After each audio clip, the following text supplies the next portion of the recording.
Hello, beautiful souls, and welcome to episode 16 of the Rainbow Bridge. My name is Rena Dwelly. I assist people in clearing physical, mental, and emotional blocks in their mind, body, soul, and environments. This is a really special episode. I have a couple of really important guests. They have amazing things to share. I really preach how important meditation is in your life, and I've told you some stories about how it's changed my life and has helped me, really step into better health and harmony. Before we get started, I want to make sure you guys like this post, love this post, and share this out with your friends. This is going to be just an incredible interview, and everybody's going to want to hear it. So without further ado, I welcome Adam and Joshua Bigelsen. Thank you. Thank you. Guys, thank you so much for joining me.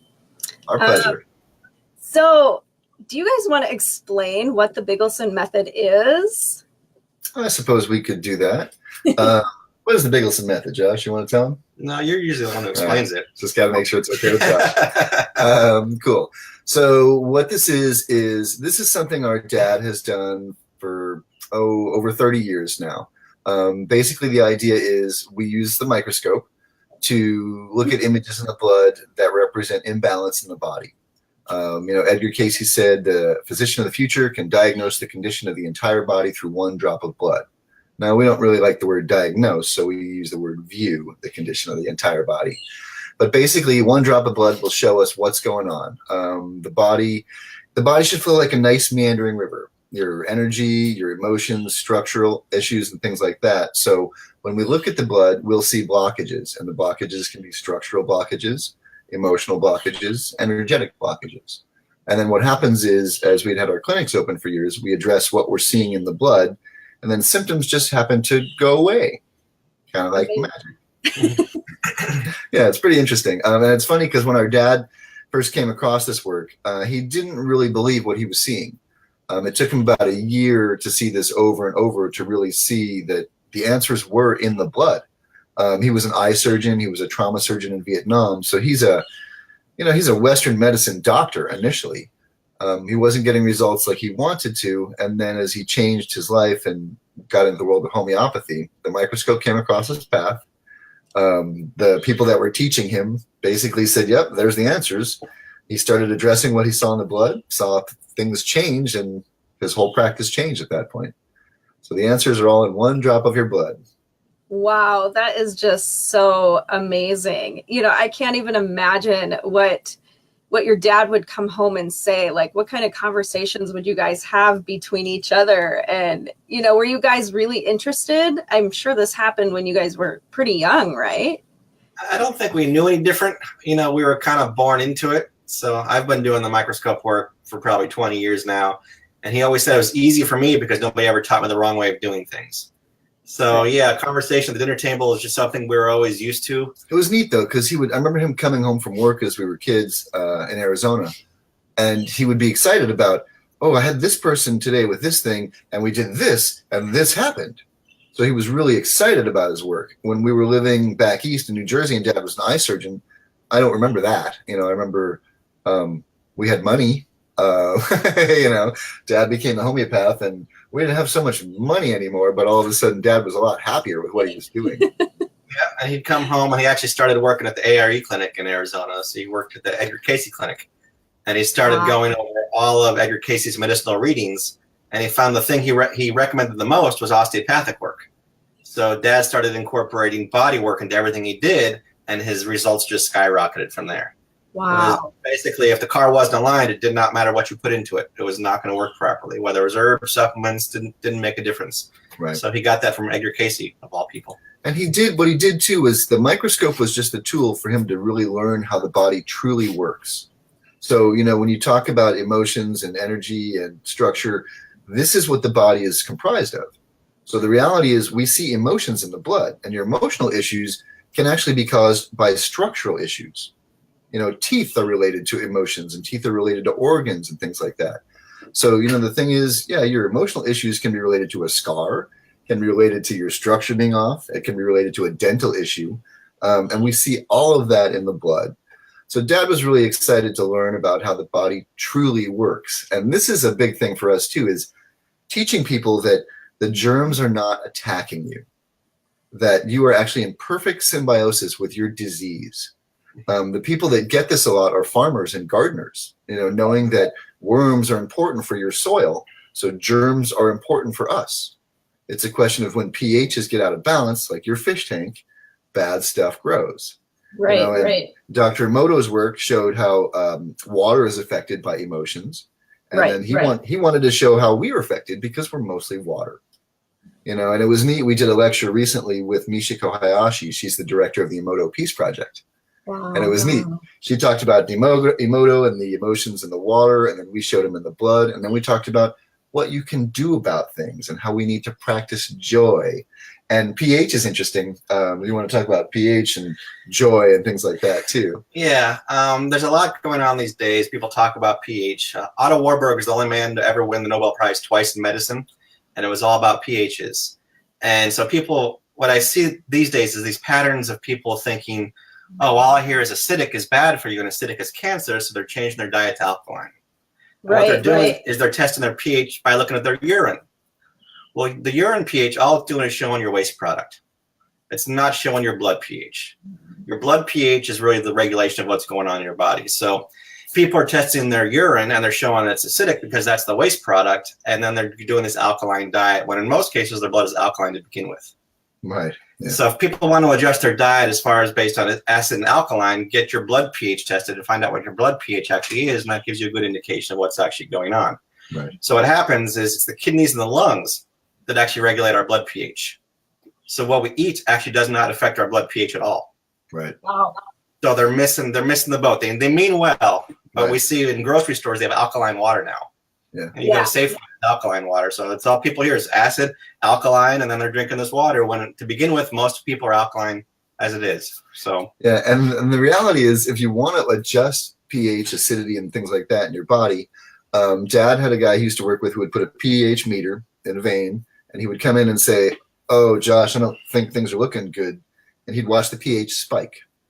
Oh, wow. Or he would say, hey, things are looking great today, and the pH would go down. So just the emotional impact of that was raising the pH. Right. You hear something bad and the body tightens up, you go into fight or flight, and it affects your pH. Right. You relax, you go back into parasympathetic, and you start to heal. And for people listening, it's like if you want to adjust your pH, stop and take a few good deep breaths. Yeah. That is going to start to change things. It's been proven the lungs affect your pH more than food does.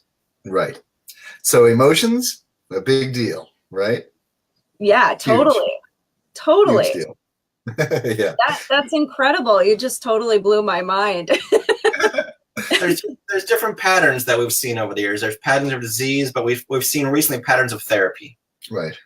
Which can be part of the issue also. So people are in perfect symbiosis with their practitioner. Yeah. So we, obviously we believe bacteria is there to help us. It's like the vacuum cleaners of our body. So we're not interested in killing the bacteria. Right. And we're seeing a big fad in alternative medicine where you go to your practitioner, oh, you've got this bacteria, this is causing all of your issues, and here's your antibacterial. So you go through a month of these die-off symptoms, you feel like crap, and you get rid of this bacteria, which is there to help your body clean. The bacteria goes away, and now you got more parasites, because parasites do the same thing. They're there to clean and stimulate your tissue. Right. So now the practitioner is giving you antiparasitical. Right. Wow. Right. Well, the next month, they didn't fix the bacteria, and so the bacteria is still stagnating. So now we're starting to mold. So here's your antifungal. Right. And then it's this vicious circle we see going on. The person's never happy because they're always in a concentrated detax. The body's not happy because you're actually eliminating what's there to help it, and they're never figuring out what actually the root cause of the illness is. And it's funny if you look at nature. Nature is always striving for balance. And if you look at the river, and the river flows. And then a little tree falls on the side of the river, and now you have an eddy and debris accumulates. So in the body, it's the same thing. We have structural issues, we're out of alignment, then debris can accumulate. Scars are actually, they block energetic flow. They're energetic blockages. So debris accumulates. We used to do a lot of scar therapy when we had our clinics open. Emotions, things get stuck. Yes. So as you do cleanses and things like that and flush things out, if you're still stuck, debris is going to continue to accumulate. So it's a question of really opening up emotional, structural, and energetic blockages so things can flow.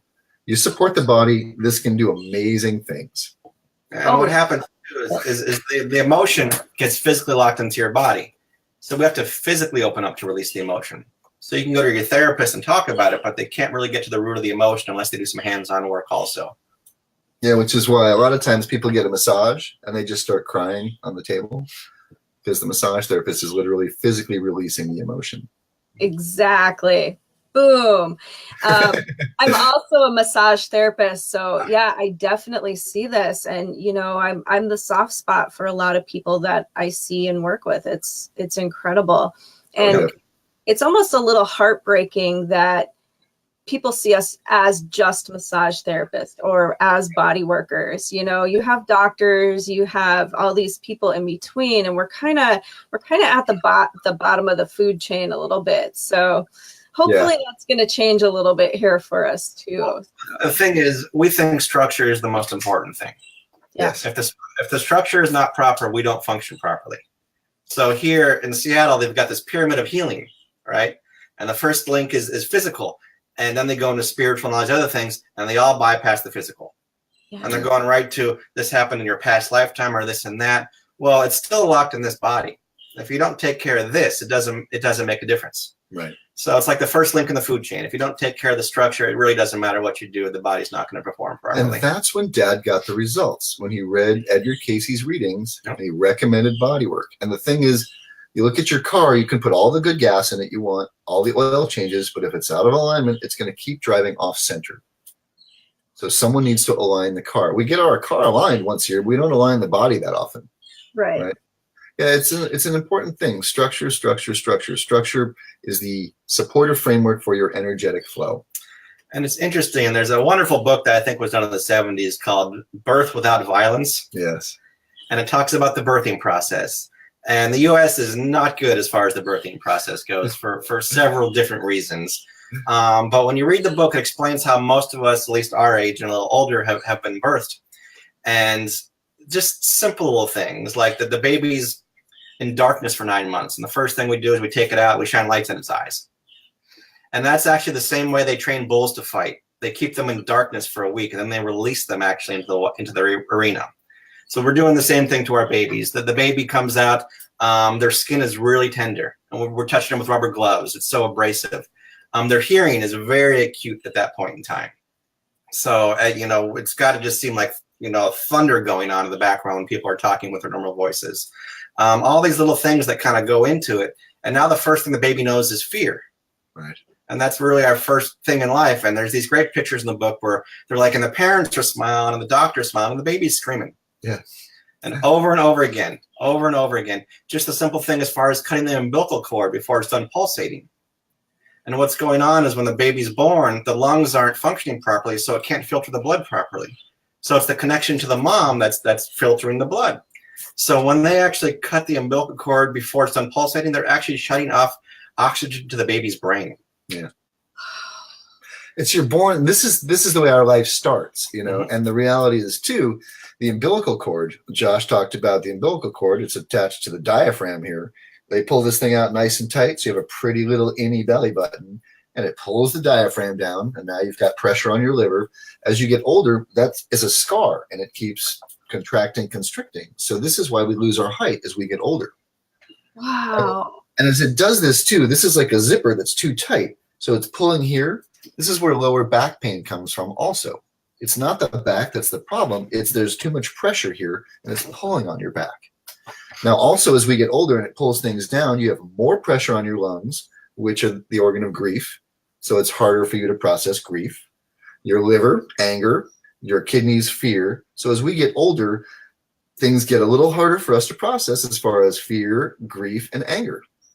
And this is set up from the day we were born. Now, when we had the clinics open, we would do belly button treatments. So we would actually inject the scar with Procaine and some homeopathics to release the tissue. You breathe better. You get a few more IQ points because the spinal fluid flows. You get a little taller, which is nice. You can process some grief more, and life starts to change. It's really neat. This is also our center point in martial arts or meditations, kind of our dantian. So most of us are set off center. We're not quite fully grounded, and we go through our whole life like that. Now, as he said, when they pull out the cord and it pulls the diaphragm down to our liver, and the liver backs up, this is where mono comes from. Mono's not even a transmittable disease. We tested out that theory.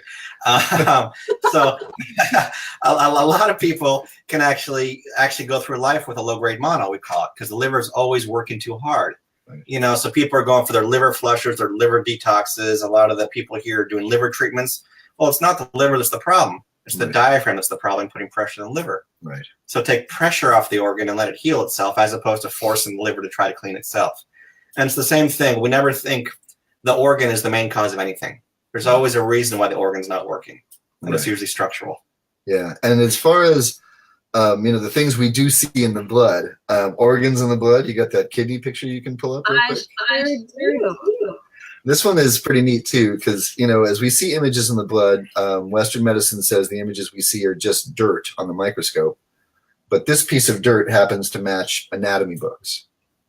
And the thing is, every slide, every drop of blood we take from you is going to have these images there until the issue gets addressed. So this image was pretty interesting. This was actually a guy, his kidney, something happened when he was born, his kidney atrophied, and he actually is missing a kidney. So this perfect image showed up, and now kidneys are the organ of fear, and this poor guy is living in fear like nobody's business. Wow, that's incredible. Yeah. And we see it a lot where an organ's been removed, but we'll see it in the blood because the energy of it is still there. Right. And it's still saying there's a problem here. We need to help this problem. Yeah. That's really fascinating. In some of my work, you have people that have hysterectomies and things, and I need to go, you can still energetically feel that too when you're working in that area. So it's just really fascinating that that's also showing up in blood. That's absolutely, the body knows it. Dad's famous for saying, well, if they cut out your ovaries behind 7-Eleven, you've got a problem. But since they do it in a hospital, they think it's okay. Right. And that's just not the case. Besides, we've got a hysterectomy. Let's say you've got a bikini scar, and that's actually blocking the physical and energetic flow. So we're supposed to flow, back and forth like a nice flowing river, but now you've got a dam in the river, and the upper half of your body works independently of the bottom half. So unless we can break through that scar tissue, most women who've had hysterectomies have about 10, 15 pounds they can't get off because there's stagnation there. Right. And as you actually work through the scar tissue, the energy connects, and then they just lose the weight naturally. Yes. And there's other ways to work with scars. When we had our clinics open, we're seeing tough cases. People have been around the world. They've seen everyone. They're about to die, and they would come walking into our clinic. So we've got things going on. We need to get right to the source. These days, Josh and I educate. We work with a few practitioners, which is nice. But the thing is, with scars, people are doing essential oils on scars and massaging scars. There's acupuncturists are doing things with scars. Our sisters actually, as an acupuncturist, is starting to needle the scars instead of going around it, which is something they've done for years. Sound therapy, tuning forks on scars and things like that. So our deal is we look at the blood, we'd see a scar as an issue, we would address the scar, and then we look at the blood again because the blood will change real time. So if we hit the issue on the head, the image actually starts to dissipate in front of us. Yeah, awesome. So if we see a scar, we inject it, we see a certain scar reaction. Now these days, we're not doctors. Our dad's more or less retired, so we're not injecting people. But we'll look at blood, see a scar, and then someone will do something else, some type of treatment. And if we see that scar reaction, we know they're getting to the root there. So recently we had a sound therapist that was getting some neat scar reaction in the blood. He wasn't totally breaking the scar down, but it was like he was punching some holes in the dam, and things were starting to flow better, which was really nice. So we want to experience more, about what's out there and see what else is going on. We would always do blood before and after everything, and the change would be immediate. And like you said, if the blood didn't change after the treatment, that means the treatment wasn't getting through. And we'll have clients come to us and we'll ask about structure. I'll just see structure all over the blood. There's your spinal cord, and there's your thorax there. And I'll ask about body work, and they're like, oh, I've gone to my chiropractor 3 times a week for 14 years. I love him. Yeah. It's like, well, maybe you should take him out to dinner and find a different body worker. Yes. As we talk about the body like a car, there are different mechanics for different cars. So yes. You may love your body worker, you see him a lot, but if you keep having to see this person, maybe they're not getting the job done. You need a different mechanic. And the blood will let you know that. It's we have the one image, if you could pull up, that has the dental implant there. Oh, yes. This one is really incredible. The things that show up in the blood really never cease to amaze us.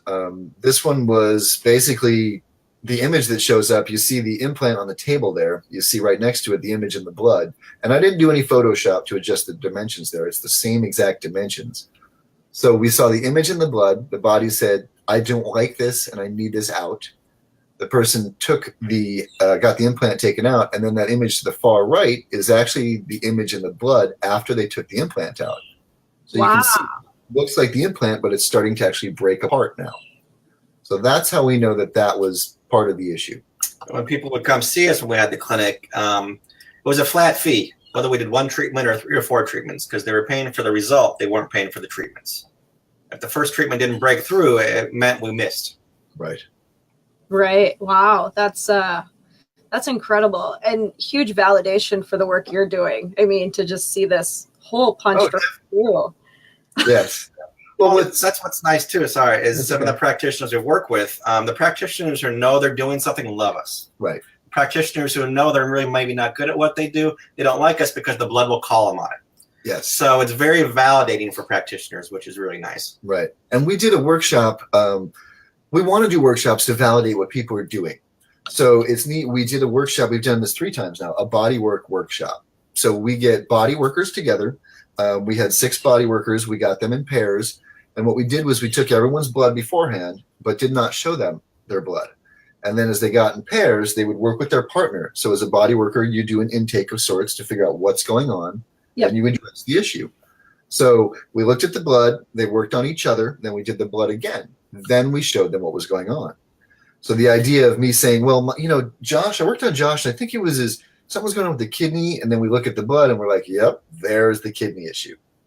Then we showed them after they worked on the person how that kidney issue was not there anymore and how they could see all this emotional release happening and structural. And you could see the blood changing as far as circulation and energy.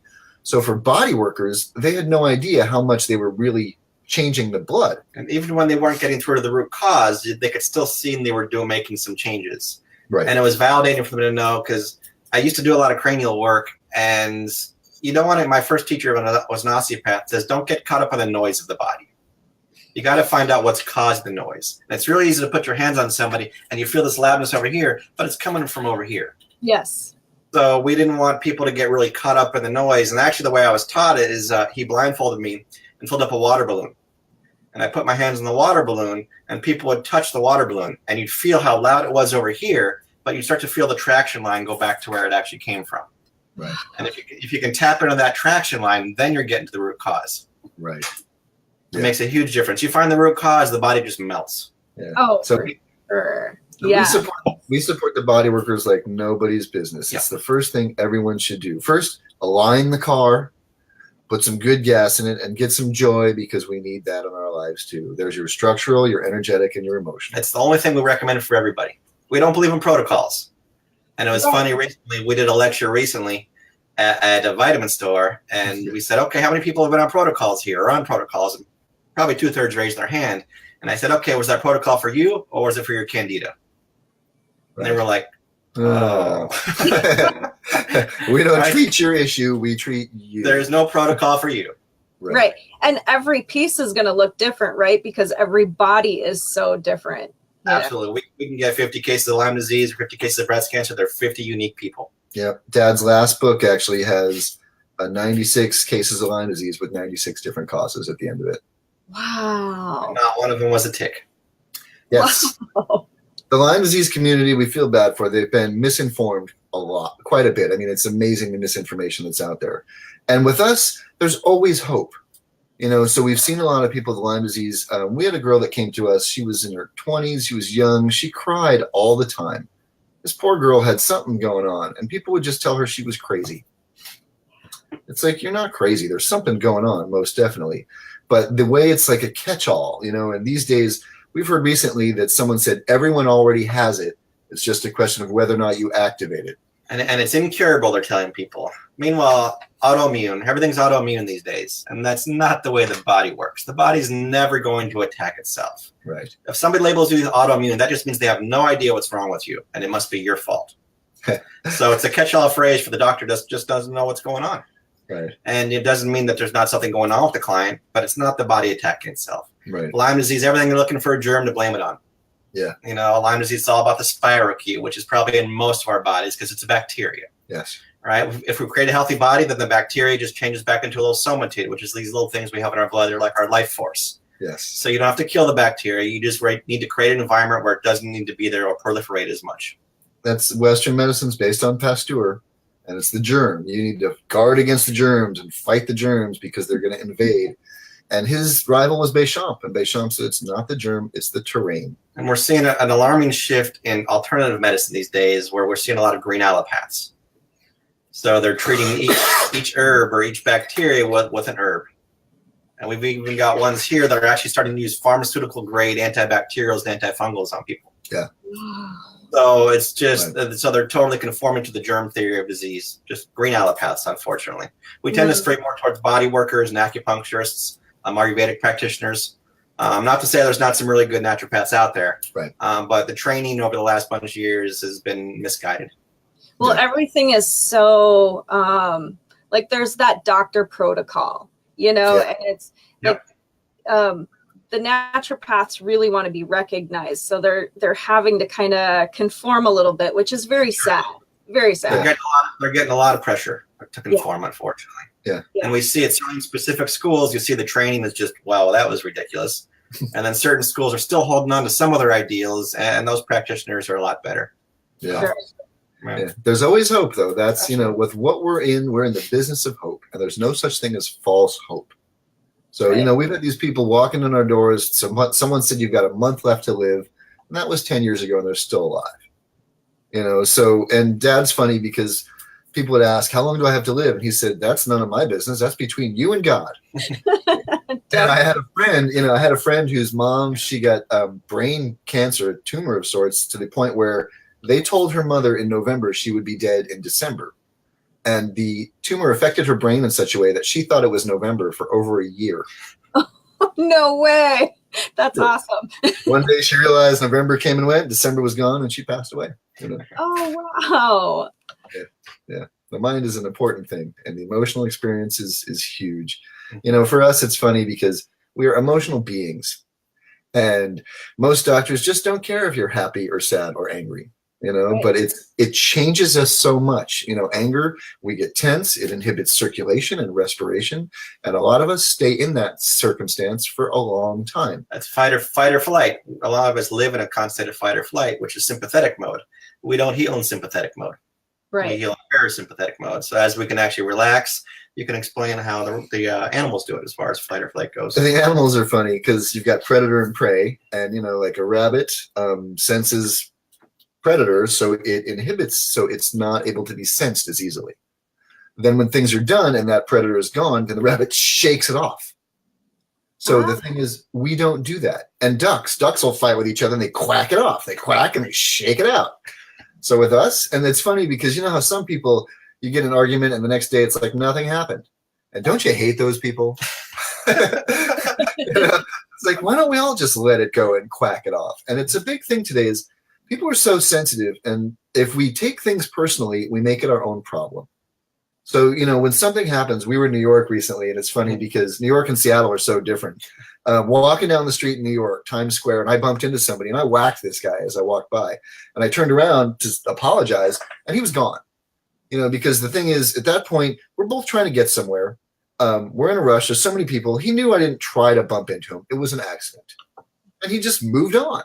You know, whereas here, I feel like I walk into somebody and they're going to go, oh, why? How could you do this to me? You know, we need to really lighten up a little bit. Joy, Michiko Hayashi talks about we have 60 to 80,000 emotional episodes a day, and 80 to 90% of them are negative. Wow. We need to practice joy, you know, and every day, 10 minutes. For people that are listening, there's homework for you. A list of joy. We tell everyone to do this. Anything that brings you joy. You could read a book. You could take a walk. I realized one day as I was sitting in traffic, I could have been drinking a milkshake the whole time. So, I mean, for me, I've got a picture on our website of me with my milkshake in traffic. You can actually smell milkshakes. It's amazing. But the little things, like radar. You can call a friend. You can read a book. You know, you can just take that quick walk. These are things you can do at any point in your life for 5 minutes. And life is going to keep happening to us. You know, we're going to get bombarded by 3G, 4G, 5G, and microwave stuff, and anger. You can feel anger radiating off people, you know. So we practice joy to share that vibration. So your list of joy, we actually would ask people in the clinic, as they're going through these horrible things, if you could be anywhere in the world right now doing anything at all and money was no object, what would it be? And if you're listening, think about that for a second. The funny thing is, many people cannot answer that question. We did it at the recent lecture when we asked that question, and you could see about half the people just smile, close their eyes, and take a deep breath. So you knew that they knew exactly where they wanted to be at that point in time. And that breath was a little bit of a release. Right? And the list of joy is important because when you're having a bad day, you can take out that list. There's always one thing on that list you can do. You know, like Adam with milkshakes. For me, I love birds. Yeah. You know, so I can just look out the window and look at birds. You know, when I get a little grumpy, Adam will just say birds. And I'll go, what? Oh yeah. those cat videos, you know, you can watch on YouTube at any time. You can do that. Oh, yeah. Yes. It's different for everybody. Yes, definitely. Awesome. It's the little things in life all the way around, most definitely. You want to check out a couple more of our cool pictures real quick? We'll show a couple. Definitely. Let's pull up those emotion pictures. What Josh talked about, how that shows up in the blood. Yeah, so obviously we'll see physical issues in the blood. We'll see emotional issues in the blood. That top left one is actually a liver, and it's actually end-stage liver cancer, unfortunately. But there's a lot going on in there. The red is really irritation and anger. The blue means there's still trauma on the nervous system, and the brown is actually dead liver. Most of the other ones you're seeing we call it conflict shock, which was an old theory where something really traumatic happens to you and it really locks itself into your body and into the nervous system. Right. And unless you deal with that conflict, then the body just doesn't heal properly. So we've talked about in the past 2 cases of MS we had, and the MS clients were always the nicest people you'd ever meet, and they smile on the outside and the body breaks down. Right. And for one of them, the husband left her for a younger woman, flaunted it all over the small town they lived in, and the lady lived in the cake, so to speak. She wouldn't leave that town, or she wouldn't acknowledge the fact that that was an issue for her, and she would just smile and take it. Right. And she went all over the world to great doctors. Nobody could touch her. We couldn't break through that. On the other side, I had a friend whose fiance died as a result of injuries from his bachelor party, and then she developed lesions on her brain, and she got it. So she's working with us, and she understood that was the conflict, that was the trigger. Right. You know, she went through some of the therapies we did. And now she skis 4 or 5 days a week. Wow. So you can see when the emotion hits, everybody's gone through something emotional. Right. It's how we deal with that emotion that's going to dictate whether we get sick or not. Right. And then the amount of times the emotions set up the sickness, they set up the injury. So people are accidents waiting to happen. Yeah. You know, anytime I bump my head, it's like, okay, well, what's the message here? So we'll ask people, we'll see in the blood, we'll see, you know, lots of trauma in there. We'll see maybe a surgery or an injury, and we'll ask them what happened in a year or 2 before that, and they just start to cry. Right. So you can see what led to the injury. Yeah. Sure. Like this, like your whiplash, right? That one's interesting. That one's interesting. Yeah, she actually worked with us. She fell and hit her head on the ice and went to the hospital, and then came back to the office. We looked at the blood, and we said, "We think you're hemorrhaging." Mm-hmm. And we sent her back to the hospital, and the hospital said, "Oh yeah, you're hemorrhaging." Yep. And that was the interesting, because that was the emotional component beyond that one. Is she was in a relationship for about 6 months and just didn't feel like she was getting the support she needed. And she was ice skating with her boyfriend, and she fell on the ice, and he wasn't there to help her. He wasn't there to catch her. Yeah. So that was also the end of the relationship too. Wow. Didn't support her. And if you pull up the one with the bone, the femur there. Oh yes.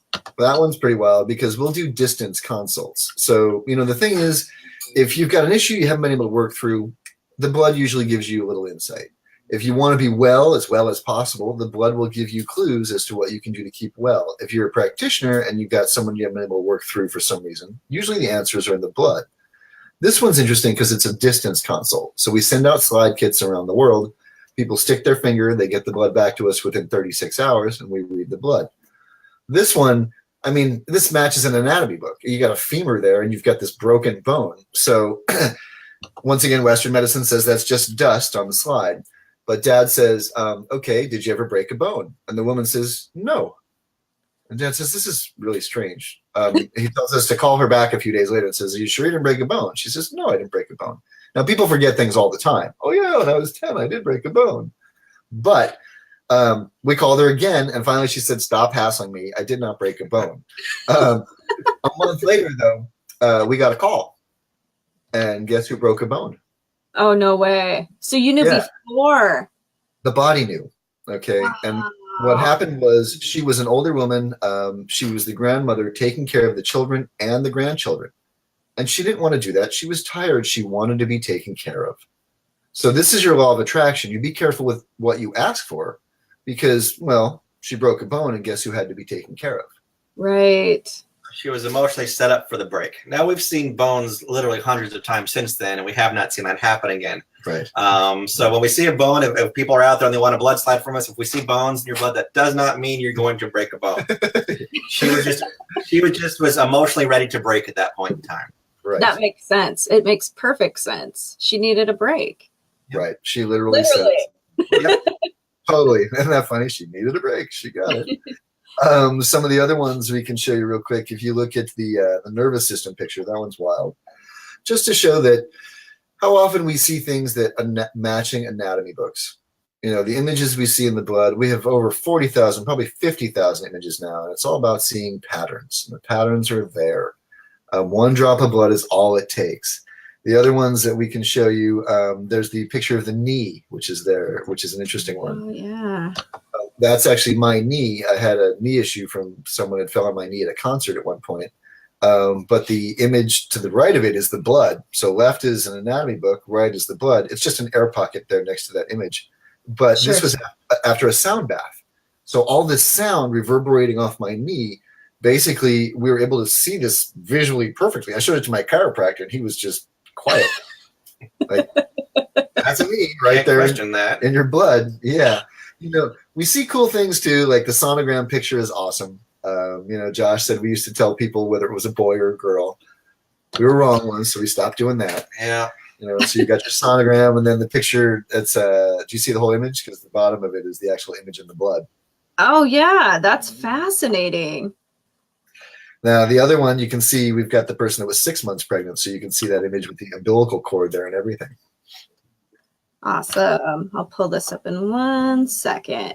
There we go. But it's neat, you know, for us, it's one drop of blood will give you insight in a way you haven't seen before. And how often we've had people come to us with heart issues and kidney issues. They've been to all the heart specialists and no one can figure anything out. We look at the blood, you don't always see what you would expect to see. We don't see the heart. We see structure. The amount of people come in with heart issues. And the one great thing about traditional medicine is if you have a problem with your heart, they will find it. Yeah. Okay, so these people go all to other doctors. They've got heart issues. They've got rapid heartbeats. The doctor finds nothing wrong with them, and they walk into your office and they're like this. Yeah, totally. It's like you don't even have to look at the blood to realize why the heart is having problems at that point in time. Right. Duh. You know, it's like 1 + 1 = 2 at that point in time.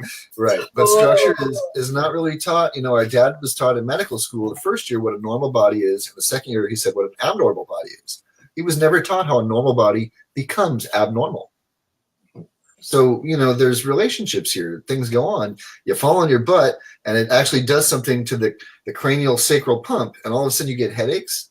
Yeah, you can definitely fall on your butt and get headaches. And Dad, his next book, whenever it comes out, is going to be the head bones connected to the knee bone.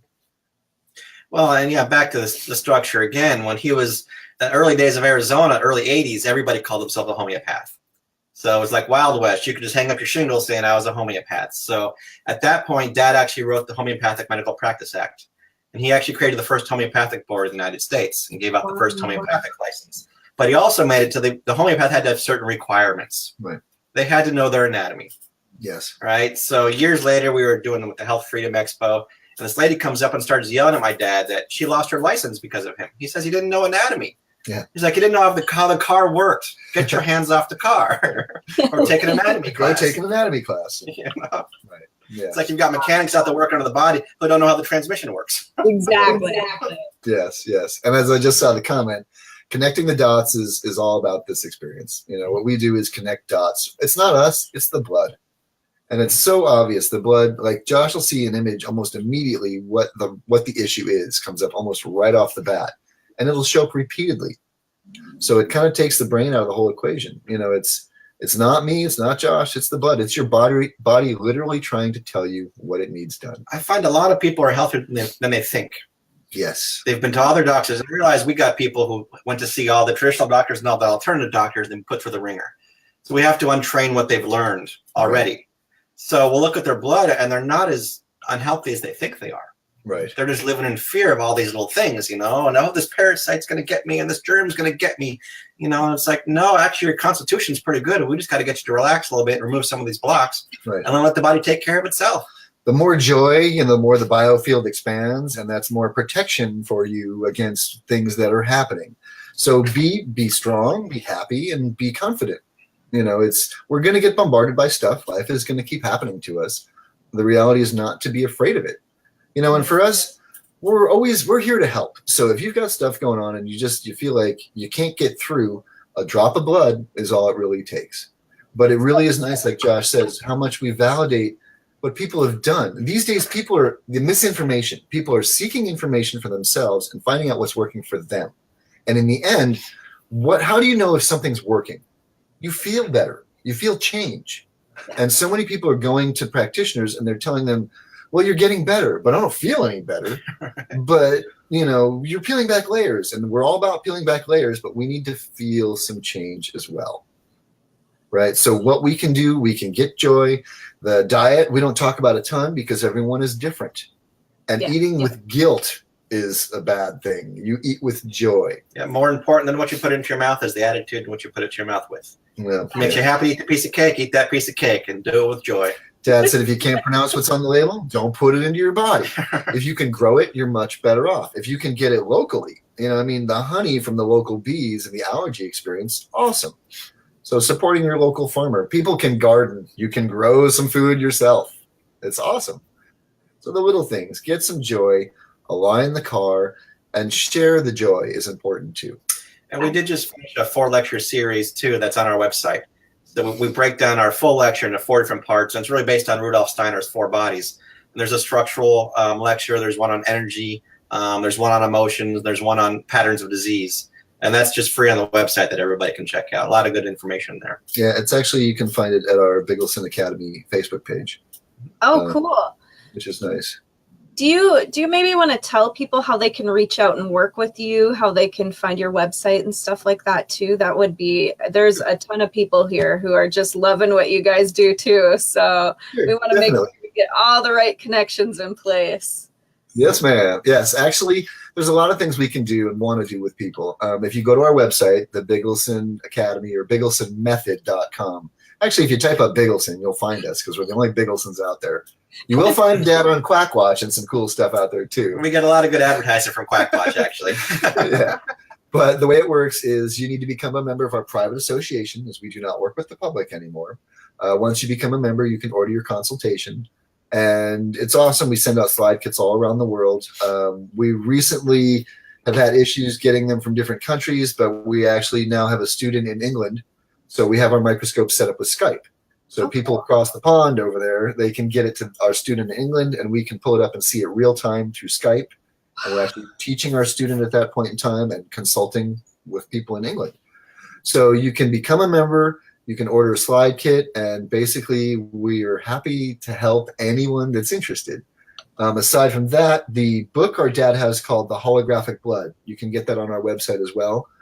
Talks all about where this work came from, how it works, awesome pictures, and it's written for anyone to be able to read. There's a lot of fun science behind what we do, and it's important that people know that we're not just some crazy people who are looking at things in the blood. There's a long history of the science behind what we do. Right. It's a lot of fun. And we have a microscope. We call him Mike. He has a lot of frequent flyer miles. So, we told people anywhere you can get 10 people together, we'll come and we'll lecture. So we've lectured at the Pancake House a couple times here in town. We've lectured in Mexico in the jungle. And the jungles of Mexico. Yeah. We were in New York not long ago, and Oregon. Yeah. So, we're happy to travel. We're trying to work on setting up retreats in different places. We do an awesome 2-hour lecture, and we would love to do that in different places. So there are people that would love to have us in their area. If there are practitioners in different areas that are interested in bringing us in, we bring the microscope to town. We do a lecture. We can work with practitioners. it's been fun traveling, and we really are trying to get out there more and more. It's been difficult depending on where people want us to get to. So if people are interested in hosting us for different things, yay. Spain is on the list. There's people there that want us to get there. We're getting to Japan at some point in time with Michiko. But at this point, we're just anxious to share what we know because it can help so many people. You are so right. Wow, you guys are going to be able to take this whole healing practice to a whole nother level. I know it's coming, it's all about timing, and it's totally coming. I can feel it's happening right now. And it's neat, we would love to do things to validate more energy work scientifically. So we did a workshop, and there was a Reiki practitioner, and for her, she now has evidence of the blood changing before and after her Reiki session. So, there's a lot of people out there that's like, Reiki, they don't do anything. They're not even touching me. Yeah, your blood changed, and this person did nothing, and you felt change. So we would love to do more of that type of work. We don't care if somebody's waving chicken bones over you as long as it works. Right. Doesn't make a difference to us. Yes, we want you to feel better. That's the bottom line. The blood will change, you'll feel change, and ideally you'll live a happy life. Wonderful. You guys, thank you so much for joining me today. It has just been such a pleasure. And, I hope to see more of you guys. Definitely. Our pleasure. Our pleasure. Thank you for having us on. And for listeners out there, get to work on your list of joy, right? You deserve it. You've earned it. And diet-wise, you've earned a piece of cake. Don't eat the whole cake, right? The amount of joy you get from that one piece of cake is way more beneficial to you and your body than the sugar is detrimental. Definitely. Unless you eat the whole cake. And every day, right?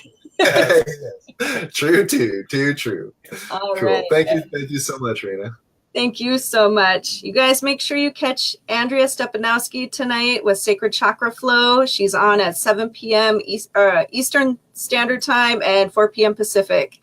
All right, guys. Thanks so much. It's been absolutely amazing, and I just hope your day is so full of magic. Thank you as well. Thank you as well. Have a good one. Right.